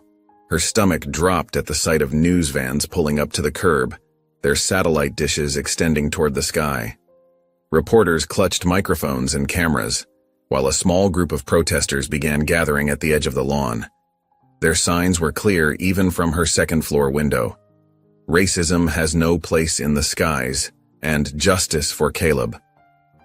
Her phone buzzed again, this time with an email from the airline's HR department. The subject line said everything. "Termination of employment, effective immediately." She read it through tears. No phone call, no chance to explain, just cold corporate language about violation of company policies and damage to brand reputation. 20 years of service ended in 3 paragraphs. The house came alive with activity. She heard Judge Lane's phone ringing constantly, the judge's measured voice responding to what must have been journalists and civil rights leaders. Doors opened and closed. Footsteps hurried past her room. Nancy changed quickly and ventured downstairs, desperate to explain herself to someone. Anyone. She found Denise in the kitchen, gripping her coffee mug so tightly her knuckles were white. "Denise, please," Nancy started, her voice cracking. "I need to—" "You need to what?" Denise cut her off, her voice arctic cold. "Explain? Defend yourself? You had your chance to speak. Now the world will—" She set down her mug with deliberate care. "My son is trending on Twitter because you couldn't control your prejudice. Your explanation means nothing now." Nancy's legs gave out and she sank into a kitchen chair. "I was trying to change," she whispered. "I was learning." "Learning?" Denise laughed without humor. "You were here for 5 days. Did you think that would erase what you did? That living in a black family's home would magically cure your racism?" The sound of a door closing made them both turn. Caleb stood in the doorway, backpack in hand. When he saw Nancy, his face went blank, and he turned around without a word, disappearing back upstairs. Nancy's chest felt too tight. She couldn't breathe. The room started spinning as panic clawed at her throat. She stumbled back to her guest room, barely making it inside before her legs gave out completely. She slid down the wall to the floor, wrapping her arms around her knees as sobs racked her body. "I tried," she whispered to the empty room, "and it wasn't enough." From the hallway, Judge Lane's voice carried through the door, steady and clear. "Redemption isn't proven by applause. It's proven by what you do when no one's clapping." The house had fallen quiet as evening settled in, the protesters and news vans finally dispersing as darkness crept across the lawn. Nancy hadn't moved from her spot on the floor since morning, her back pressed against the cool wall, knees pulled tight to her chest. The only light in her room came from her phone screen, casting harsh shadows as it continued its relentless dance of notifications. Another angry comment popped up. She should never work again. Nancy's thumb hovered over the screen, trembling. She couldn't stop reading them, each new message driving the knife deeper. Her mother had called 14 times now. What could she even say? How could she explain this to Tyler? The soft knock at her door made her jump. She quickly wiped her face with her sleeve, though it hardly mattered. She knew she looked terrible. She hadn't eaten all day, hadn't changed clothes, hadn't done anything but spiral deeper into her shame. "Come in," she managed, her voice scratchy from crying. The door opened slowly, and Denise Johnson stood in the doorway, her silhouette elegant even in this moment of tension. She held a glass of water, condensation beading on its surface. Her face was carefully neutral as she regarded Nancy on the floor. Nancy tried to straighten up to salvage some dignity, but her body wouldn't cooperate. She remained curled up, small and broken on the hardwood floor. Denise stepped into the room, her heels making soft clicks against the wood. "I tried," Nancy whispered, her voice cracking. "I told the truth. I meant every word." She gestured weakly at her phone, still lighting up with hatred, and none of it mattered. Denise moved closer, her movements measured and deliberate. She knelt beside Nancy, not offering comfort, but simply being present. Her proximity wasn't warm, but it wasn't cold either. She was there to witness, nothing more. "I know I was wrong," Nancy continued, the words spilling out now. "But now I'm just hated." Her voice broke on the last word, fresh tears spilling down her cheeks. Denise was quiet for a long moment, her breath steady in the dim room. When she finally spoke, her voice was soft but clear. "Welcome to what it feels like, when the world decides your whole worth based on one moment." The words hit Nancy like a physical blow. She looked up at Denise, really looked at her, and saw centuries of understanding in her eyes. This wasn't just about Nancy's current situation. It was about something much deeper, much older, much more profound. A shadow moved in the doorway and Judge Lane appeared, her presence filling the room without a word. She stood there, watching the scene before her, her face illuminated by the soft hallway light. "Redemption isn't proven by applause," she said, her voice carrying the weight of decades of wisdom. "It's proven by what you do when no one's clapping." She moved forward just enough to place the glass of water on the nightstand, then turned and walked away, her footsteps fading down the hall. Denise remained for a moment longer, her gaze steady on Nancy, before she too stood and left, closing the door softly behind her. Nancy stayed on the floor, but something had shifted inside her. The tears still came, but they felt different now. Her phone continued to buzz, but the sound seemed more distant. She reached up and took the glass of water, drinking slowly, feeling the cool liquid soothe her raw throat. Later, lying in bed, she stared at the ceiling, watching shadows from passing cars dance across it. For the first time since the video had leaked, she wasn't crying out of guilt or shame or fear. These tears came from somewhere deeper, from acceptance, from understanding, from the first real glimpse of what true accountability might look like. "I'll show up," she whispered to the darkness, her voice steady despite its softness, "even if no one's watching." The words hung in the air, not a promise or a plea, but a simple statement of truth. Outside, crickets chirped their endless song, and somewhere in the distance, a car door slammed. Nancy closed her eyes, letting the quiet of the house wash over her. Tomorrow would bring new challenges, new headlines, new judgment. But for now, in this moment, she had found something solid to stand on, even if she was the only one who knew it. Sunlight streamed through the living room windows, casting warm patterns across the hardwood floors. The morning felt different somehow, lighter, as if the weight of yesterday's media storm had finally lifted.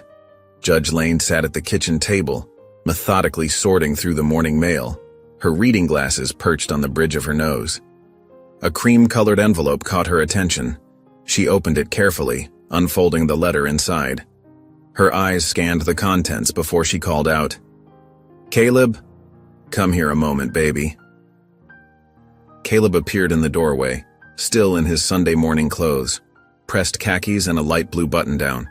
He'd been quieter since yesterday, more withdrawn, but his posture remained straight and dignified. "There's an invitation here," Judge Lane said, holding up the letter.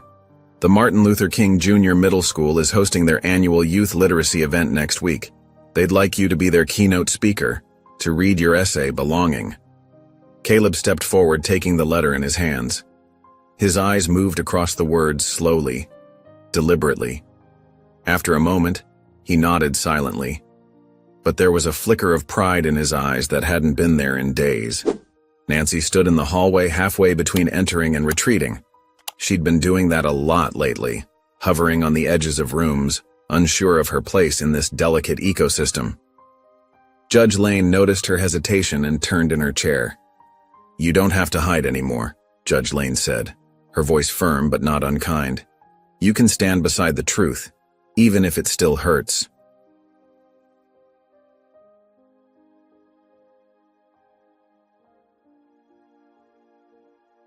Nancy wrapped her arms around herself, uncertainty written across her face. I'm not sure if I should." Caleb looked up from the letter, his eyes meeting Nancy's for the first time that morning. There was something different in his gaze. Not warmth exactly, but perhaps understanding. "You can come," he said quietly, then added with wisdom beyond his years, "But don't say anything unless you're ready to mean it." The words hung in the air between them. Nancy nodded, swallowing hard. "I'd like to help," she offered softly, "if you want it." They settled at the dining room table, spreading out Caleb's essay notes. Nancy sat at a respectful distance, but close enough to see the careful handwriting, the thoughtful revisions. They worked in comfortable silence at first, broken only by the occasional suggestion or question. "Maybe we could make this transition smoother," Nancy ventured, pointing to a paragraph. Caleb considered it, then made a small mark with his pencil. As the afternoon light shifted through the windows, their interactions grew more natural. Caleb would sometimes read a section aloud, testing the rhythm of his words. Nancy listened intently, offering gentle feedback when asked. There was still caution in their exchange, but the sharp edge of hurt had begun to soften. From the hallway, Denise watched the scene unfold. Her arms were crossed, but her expression had shifted from its usual protective wariness to something more contemplative. She observed how her son's shoulders had relaxed slightly, how he didn't flinch when Nancy reached for a paper near his hand. "This part," Caleb said, tapping his pencil on a particular passage, "I want it to be stronger." Nancy leaned in slightly, reading the words. "What if you started with why it matters, before you tell them what happened?" Caleb considered this, then began rewriting. The scratch of his pencil filled the quiet room. As evening approached, Nancy excused herself to prepare for the upcoming event. In her guest room, she stood before the mirror, carefully ironing her white blouse. Her hands trembled as she pressed each sleeve, each collar point. But this time the trembling came from something different than fear or shame. It came from the weight of trying to make things right, of taking small steps toward redemption. She whispered to her reflection, her voice barely audible. "Let this be enough. Please, let it be enough." The iron hissed softly as she smoothed another wrinkle, each motion deliberate and careful, like the fragile new understanding beginning to form between her and Caleb. Outside her window, the sun was setting, painting the sky in gentle shades of pink and gold. Another day was ending in the Lane household, not with the dramatic tension of yesterday, but with the quiet possibility of tomorrow. Saturday morning arrived with a crisp spring breeze. The auditorium at Jefferson Middle School hummed with anticipation as parents, teachers, and local press filled the rows of seats. Sunlight streamed through tall windows, illuminating a colorful banner that stretched across the stage. Voices of the Future, Youth Literacy Day. Backstage, Caleb Johnson adjusted his navy blazer in a small mirror, his hands steady despite the butterflies in his stomach. The essay he'd written felt heavier now than when he'd first penned it, weighted with new meaning after everything that had happened. In the front row, Nancy Whitaker sat rigidly between Judge Lane and Denise, trying to make herself as small as possible. She could feel the occasional glances from other attendees who recognized her from the viral video. Her hands fidgeted in her lap, smoothing invisible wrinkles from her modest black dress. The principal stepped up to the podium, welcoming everyone and introducing the day's young speakers. Nancy barely heard the words, lost in her own thoughts until Caleb's name was announced. The audience applauded as Caleb walked onto the stage, his footsteps echoing in the hushed auditorium. He approached the podium with quiet dignity, adjusted the microphone, and unfolded his essay. Taking a deep breath, he began to read. "Belonging isn't just about finding your place," his voice rang out, clear and strong. "It's about claiming it, even when others try to tell you that you don't deserve to be there." As Caleb continued, his words painted vivid pictures of moments when he'd been underestimated, judged, or made to feel less than. He spoke about walking into rooms where people's eyes followed him with suspicion, about raising his hand in advanced classes where he was the only black student, about learning to stand tall when others tried to make him shrink. Nancy felt each word like a physical weight on her chest. Tears pricked at her eyes, but she blinked them back, determined to listen, really listen, to every word. Then Caleb paused, looking up from his paper. The unexpected silence drew everyone's attention. His next words weren't part of the written essay.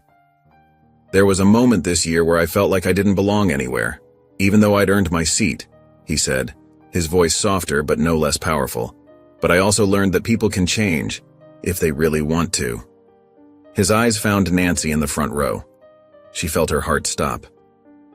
"I want to invite someone up here," Caleb continued. "She didn't plan this, but I think she has something to say." The audience murmured in confusion as Nancy slowly stood, her legs trembling. Judge Lane touched her arm gently as she passed. The walk to the stage felt endless. Standing beside Caleb at the podium, Nancy gripped the edges until her knuckles turned white. She looked out at the sea of faces, some curious, some recognizing her with widening eyes. Her throat felt dry.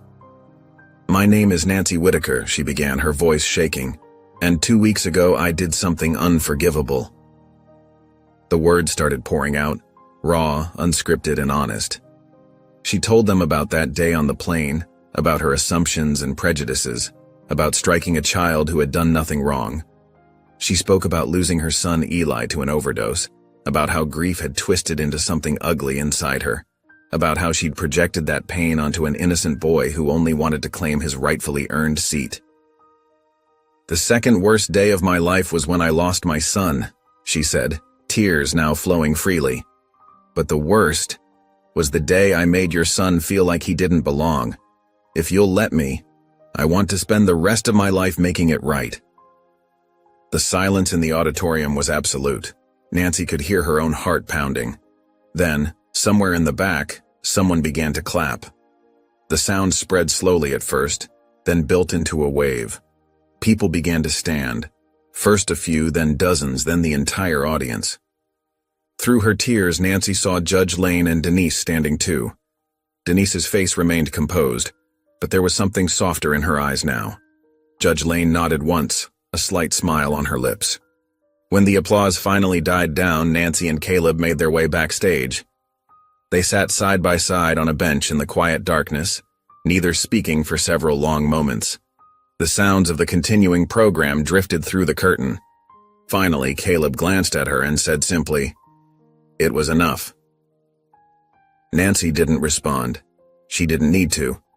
She just let the tears fall, feeling for the first time that maybe, just maybe, redemption was possible. The early morning sun filtered through the tall windows of Hartsfield-Jackson International Airport, casting long shadows across the polished floors. Nancy Whitaker walked beside Caleb Johnson, their rolling bags making a synchronized rhythm against the tiles.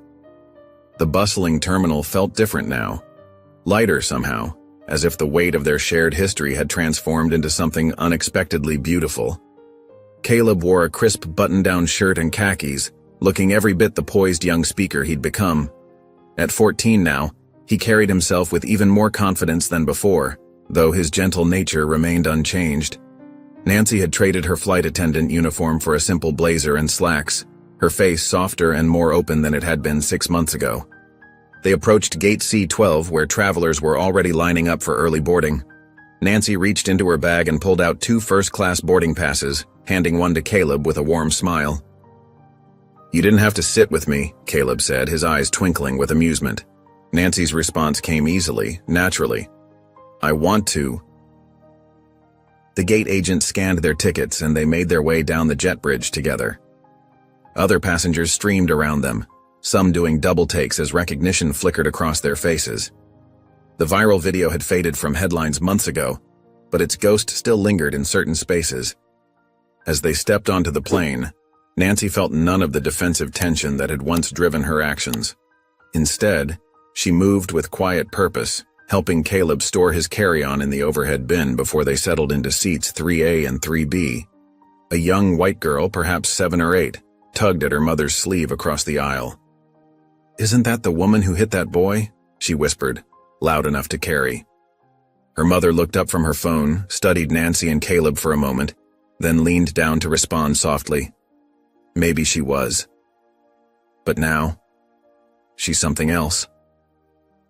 Nancy didn't flinch at the exchange. She'd learned to carry both versions of herself, the woman who'd made that terrible mistake, and the one who'd chosen to grow from it. Caleb glanced at her, offering a small nod of understanding. From row 5D, Judge Lane looked up from her book, her gray scarf draped elegantly around her shoulders. She caught Nancy's eye and gave the smallest of smiles. Not one of approval or forgiveness, but of acknowledgement. They'd all come so far from that first terrible day. The cabin filled with the usual pre-flight sounds, overhead bins clicking shut, safety announcements, the low hum of conversation.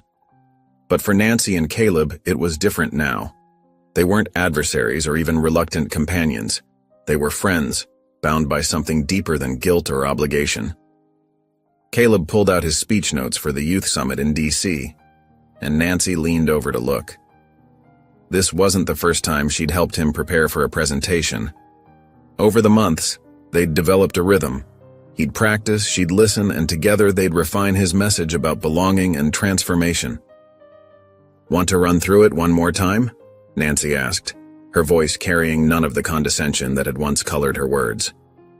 "Maybe after takeoff," Caleb replied, settling back in his seat. "Right now, I just want to enjoy this." Nancy understood exactly what he meant. Every flight they took together was a quiet victory, a reminder of how far they'd come from that first devastating encounter. She wasn't here as his guardian or supervisor. She was here because they'd both chosen to transform their worst moment into something meaningful. The plane began to taxi, and Nancy gazed out the window. The morning sun caught the wing, making it gleam like a promise. She thought about the memoir she'd been writing, about second chances and the courage it takes to accept them, about how sometimes the people we hurt the most become the ones who teach us the most about healing. "You don't erase the past," she'd written in her journal just that morning. "But sometimes, if you're lucky, you meet someone brave enough to hand you a second chance, and kind enough to sit beside you while you learn how to take it." The engines roared to life and the plane lifted smoothly into the air. Beside her, Caleb was already absorbed in his notes, preparing to share their story with a new audience. Nancy watched Atlanta grow smaller below them, knowing that while some might still see them as characters in a viral video, the truth was far more profound. They had become living proof that redemption wasn't just about making amends, it was about becoming someone new while honoring the journey that brought you there.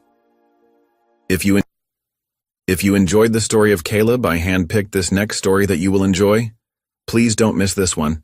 Click here to watch it.